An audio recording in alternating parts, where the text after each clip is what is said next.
JDCap26 here, just repairs and hobbies.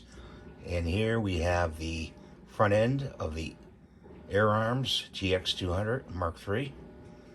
And I'm going to go down very slowly here and scan it.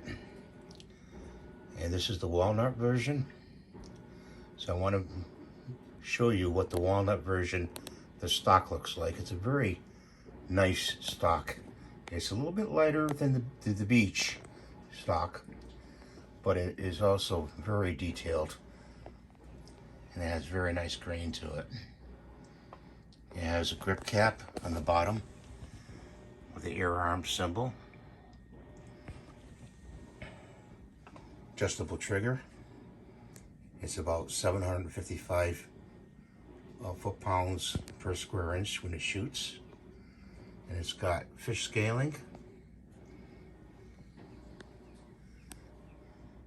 And I've got a Hawke 7x32 scope on it. That's what I chose, Ao.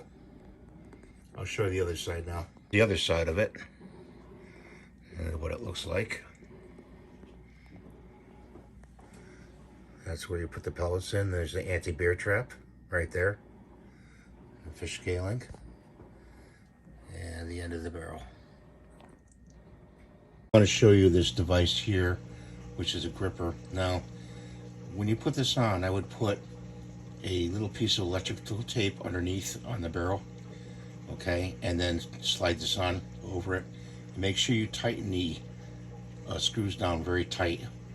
You know, don't snap them, don't cross thread them, but tighten it down as much as you can with the tool. It's got very small Allen screws, okay, as you can see. So, give me another look-see here.